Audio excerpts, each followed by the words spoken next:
Sveiki sugrįžę į mūsų kanalą Gyvūnų šerifai ir su jumis sveikinamės mes, dvi Ievos. Ieva, šiek tiek primink visiems, kurie mus žiūri pirmą kartą, apie kągi bus šis kanalas ir mūsų laida. Tai mūsų laida yra skirta būtent apžvelgti visas situacijas ir aktualijas susijusias su gyvūnais tiek Lietuvoje, tiek ir pasaulyje. Taip pat padiskutuosime, pasikviesime įvairių svečių, kurie galės pakomentuoti tam tikrus niuansus. Ir šioje laidoje mes turėsime būtent temą apie Tušti narvai iniciatyvą, kaip jie stengiasi pakeisti kiauliukų kastraciją. Ir taip pat turėsime linksmesnės temas apie šuniuką iš Kroatijos, taip pat turėsime dar temą apie kiaulytes ir kalbėsime apie korgių lenktynės. Taip, ir dar norėčiau paminėti, kad jeigu turite kažkokių temų, kurios jums yra svarbios, arba pamatėte kažką ir norite, kad mes apie tai pakalbėtumėm, padiskutuotumėm, arba galbūt kažką pabandytume pakeisti, tai siųskite mums gyvūnuserifai@gmail.com arba galite komentuoti po šiuo video ir mes būtinai pasistengsime jums padėti ir apie tas temas, kurios jums yra svarbios, pasikalbėti. Ir dar noriu pasakyti didelį ačiū visiems, kurie laikinot ir kurie subscribinot mūsų kanalą. Mums tai reiškia labai labai daug, tai ačiū jums. Na ir pereikime prie pirmosios mūsų temos. Ieva, turiu tau klausimą, kaip manai, kiek mes Lietuvoje turime kiaulių? Klausimas toksai nestandartinis, sakyčiau. Nežinau, aš kažkaip galvoju, kad gal tų kiaulių ūkių nėra tiek daug, tai gal spėčiau gal kokią 40 000. Labai šaunus spėjimas, Ieva, bet atsakymas būtų, jog šiuo metu turime apie 500 000 kiaulių Lietuvoje. Rimtai? Taip, tai yra labai didelis skaičius, tai yra tikrai didelė dalis mūsų būtent ūkių, kuriuos mes turime čia ir todėl... Taip. Wow. Atrodo, kad karvę mes tikrai turėtume turėti daugiau. Gal karvių ir turim daugiau, iš tikrųjų, reikėtų žiūrėti, gal karvių milijonas. Taip, tai kadangi turime tiek daug kiaulių, norėčiau pakalbėti apie Tušti narvai iniciatyvą, kuri yra susijusi su kiaulių kastracija.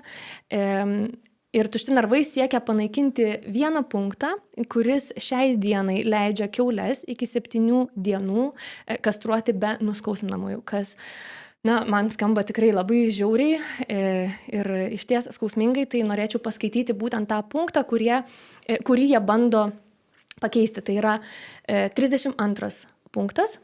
Prieš kastravimą turi būti atlikta anestezija. Po kastravimo gyvūnai turi būti gydomi ilgo veikimo skausmą mažinančiais veterinariniais vaistais.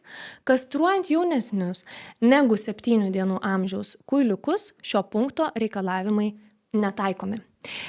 Ir būtent dėl šio punkto Tušti narvai nusprendė šiek tiek pakovoti ir šį punktą pakeisti.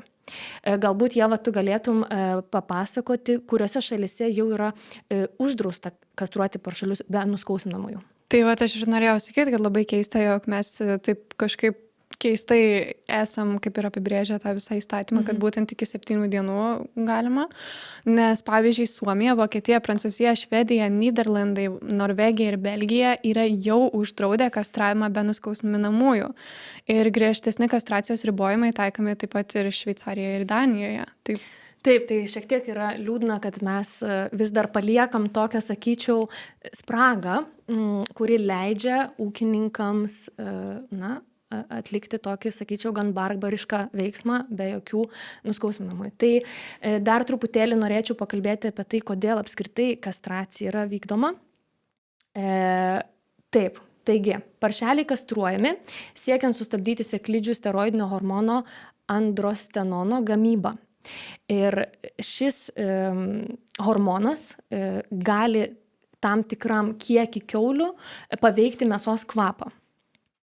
Ir norint išvengti to nemalonaus mėsos kvapo, ir yra taikoma ta kastracija. Ką norėčiau pabrėžti, kad tik tai apie 1,5% nekastruotų kiaulių tą kvapą turi. Tai yra labai išties mažas procentas, bet kaip ir kastruojamos yra beveik, greičiausiai visos kiaulės. Tai čia reiškia, kad būtent dėl to mažo procento, dėl tos iš galimybės. bandos, sakykime, ten gali būti koks 1-3 kiauliukai, tik tais turėti ten tą sugadintą mėsą vos. Taip. Ir dėl to mes vis tiek taikom tą kastraciją, siekiant išvengti tos nemalonaus kvapo mėsos. Žinoma, yra keletas alternatyvų tai kastracijai. Tai aš pasidomėjau dar šitą dalyką. Bet dar kitas dalykas, irgi ką norėjau pasakyti, nes irgi šiek tiek pasidomėjau, kad dar kitas kastracijos siekis tai yra išvengti agresyvaus kiauliukų elgesio lygtais. Taip, kad kuiliai gali būti agresyvūs ir, aišku, tai būtų toks kaip būdas tą sukontroliuoti. Jo, vėlgi, nėra tiksliai aišku, koks procentas nekastruotų kiaulių būtų agresyvios. Tai kol kas turim tą informaciją. Žodžiu. Taip, nėra. Na, o tušti narvai turi keletą alternatyvų, kaip pakeisti būtent tą kastraciją. Tai jie sako, kad galima naudoti nuskausminamuosius, kaip tai daroma su visais kitais gyvūnais. Arba galima auginti paršelius nekastruojant ir tikrinant mėsos kvapą po skerdimo, ar jinai smirda, ir jeigu jinai smirda, tai ją tiesiog išmesti. Ir dar trečias punktas yra, kad galima atlikti imunokastraciją. Tai reiškia, kad paršeliams yra suleidžiamos vakcinacijos, kurių sukeltas imuninis atsakas laikinai sustabdo lytinių hormonų gamybą. Bet aš kaip įsivaizduoju, tada jeigu darytume tokias, tarkim, injekcijas, tai jas reikėtų kaip ir kartoti kelis kartus, ne vieną kartą užtektų, kaip suprantu. Šiaip tai, kas dar yra įdomu, kad kai kurios šių alternatyvų lemia greitesnį paršelių augimą su mažiau pašaro. Todėl kiaulių fermeriams finansiškai tai net apsimoka labiau.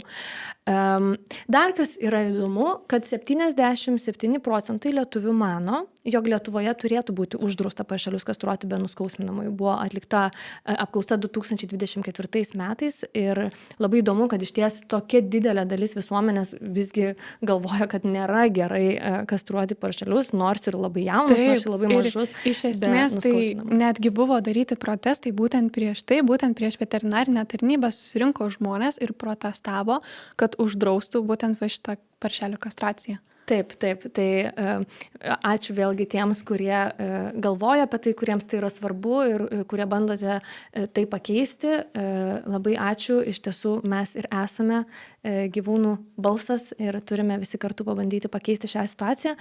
Šiek tiek norėčiau apžvelgti Valstybinės maisto ir veterinarijos tarnybos vadovės poziciją.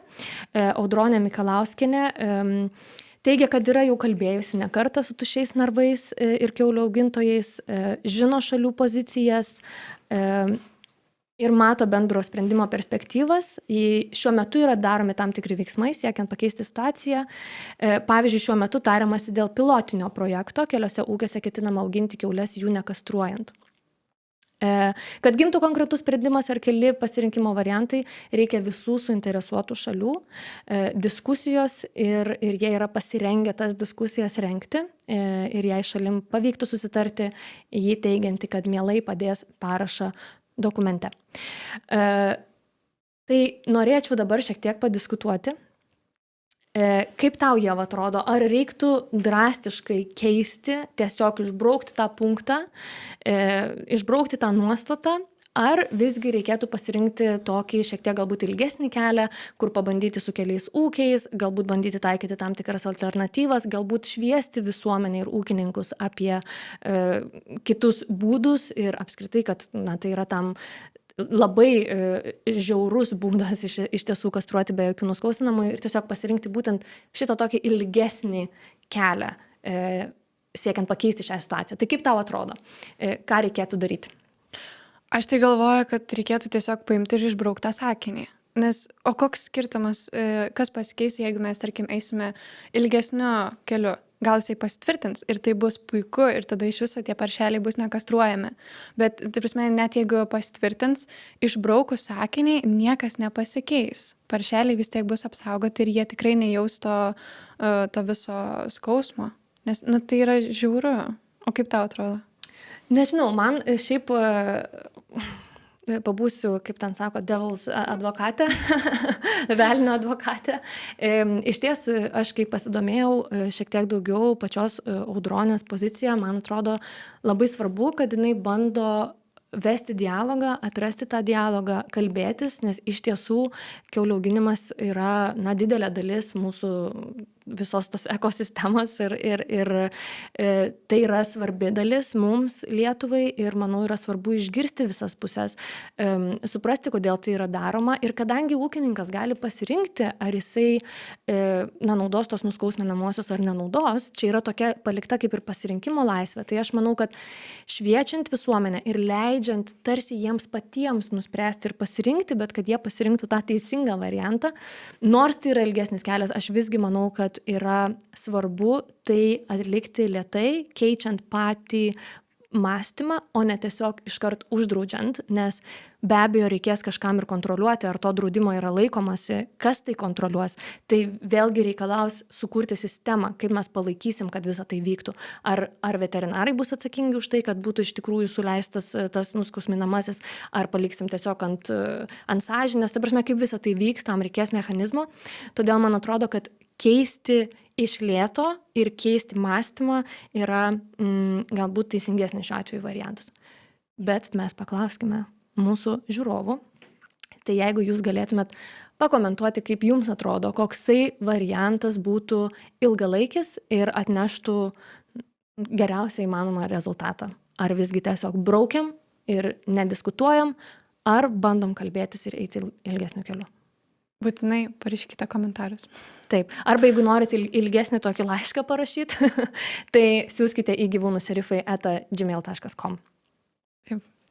Na, o gal tada einam prie linksmesnių naujienų? Tai aš turiu vieną tokią kaip ir istoriją, kuri šiaip man asmeniškai labai graudi yra, bet labai tokia arti širdies. Tai, žinai, filmą Hachiko? Oi, taip tikrai praverkiau ne vieną pakuotę servetėlių. Man irgi lygiai tas pats, kur aš visą laiką, kai žiūriu būtent tą filmą, galvoju, o Dieve, kaip aš nenoriu jo dar kartą žiūrėti, bet vis atsisuku, kažkaip man taip labai faina pažiūrėti. Tai aš turiu tokią labai panašią istoriją. Pasirodo, kad Kroatijoje yra šunelis vardu Bruno, kuris lygiai taip pat, kaip ir Hachiko, turi mirusį šeimininką, bet jisai jį vis dar lanko.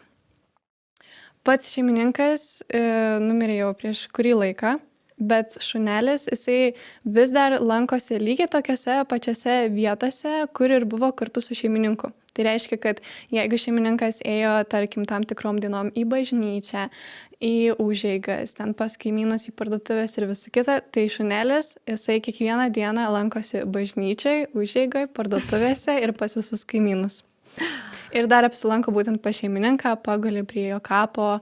Nežinau, ar liūdį, tikiuosi, kad ne. Šiaip iš tiesų, bent jau kiek skaičiau tą istoriją, tai gyventojai pasakoja, kad šunelis yra laimingas, nes juo yra pasirūpinta ir pasirodo, kad visas miestelis yra sukaupęs savo visą meilę ir rūpestį būtent tam šuneliui ir kiekvieną dieną tą šunelį pamaitina, juo pasirūpina, taip pat juo yra pasirūpinta ir veterinarinės visos išlaidos aprūpintos ir visa kita. Tai va, tokia yra istorija apie Bruno. Labai, labai graži nuostabi istorija. Iš ties kaip kokie gyvūnai yra nuostabus, jų meilė, jų pasitikėjimas mumis, tas džiaugsmas, kurie jie mums suteikia, iš ties tai yra taip gražu, mes galim daug iš jų pasimokyti, būtent to tokio atsidavimo, besąlyginės meilės ir tiek daug džiaugsmo jie patys turi savyje ir duoda mum, tai tikrai labai nuostabi. Ir man tas visas jausmas, kur kaip jisai atsimena, kiek jisai turi savy tos meilės, tas šunelis, kaip jisai tą empatiją visą, kad jisai net ir mirus šeimininkai jisai jo nepamiršta ir jį lanko būtent kapinėse. Nu, taip. Wow. Taip. Na, o aš norėčiau papasakoti apie Australijoje esančią prieglaudą, kadangi jau mūsų epizodą pradėjome kalbėdami apie kiaulytes, tai Australijoje yra prieglauda, kuri išskirtinai priema tik tai kiaules, kurios yra išmestos savo šeimininkų, kurių niekam nebereikia. Ir ta prieglauda jas priema ir jos ten labai laimingai ir gražiai gyvena. O kodėl jos būna išmestos, tai yra, kad dauguma žmonių prisižiūrėję daug video apie miniatiūrinės kiaulytės, kokios jos yra mielos, nori jas nusipirkti ir auginti galbūt vietoj šuniuko, nes jos būna labai labai išties tokios mažulytės. Mielos, labai mielos. Jas kai aprengia kokiais drabužėliais. Tikrai labai mielos, bet kartais pardavėjai, šiek tiek nori pasukčiauti ir apgauti pirkėją. Ir kartais ta miniatiūrinė kiaulytė užauga į 300 kg kiaulę. Ir galbūt tada dėl vietos takos, o galbūt tiesiog dėl to, kad tai nėra tai, ko jie tikėjosi, jie tom kiaulėmis nori atsikratyti. Aišku, labai gražu, kad jie tų kiaulių kažkaip nenužudo, o joms suteikia antrą gyvenimą ir ta prieglauda jas mielai priema ir tos kiaulytės labai laimingai tenai leidžia dienas. Tai labai smagu. Labai šaunu, kad tokia prieglauda yra. Gal, aišku, taip nėra gal populiaru miniatiūrinės kiaulytės, bet manau tikrai turime ir mes prieglaudų, kurios priema būtent tokio tipo gyvūnus. Egzotinius gyvūnus, taip. Taip. Aš tai tik tais tikiuosi, kad tas kiaulytės galbūt kažkas ir net pasiema iš tų prieglaudų ir priglaudžia. Tikrai manau taip. Bet įsivaizduok, ant sofos atsigultų 300 kg kiaulė. Taip. Net esu mačius tokią nuotrauką, iš tikrųjų, kur šalia tiesiog gulis ta kiaulė, bet tie žmonės nusprendė ją auginti, tai mane labai nudžiugino ta istorija. Wow. Net jeigu tai buvo ne miniatiūrinė kiaulaitė, visgi ji tapo jų šeimos nariu. O gal jie netyčia pasiėmė iš tos prieglaudos? Ką gali žinoti? Taip. Na ir paskutinė mūsų istorija, būtent naujiena apie korgių lenktynės. Tai rugpjūčio 23 dieną Vilniuje jau 4. kartą vyks korgių lenktynės. Ten visi susirinks korgių mylėtojai, tad jeigu turite korgį, arba jeigu tiesiog jums patinka šuniukai arba korgiai, būtinai atvykite ir pasižiūrėkite, kaip jie tenais laksto ir jaučiasi kaip rojuje. O daugiau informacijos galite pamatyti būtent Corgi Race Vilnius Facebook puslapyje. Taip. Tai ačiū labai, kad žiūrėjot. Nepamirškit palaikint, pasubscribint, komentuot, įsitraukit į mūsų gražią bendruomenę ir jeigu turite klausimų arba norite pasidalinti tam tikrą temą, siųskite ją į gyvūnusirifai@gmail.com. Iki kitų kartų. Iki. Būkit geri sau ir tiem, kas aplink. Bye. Bye.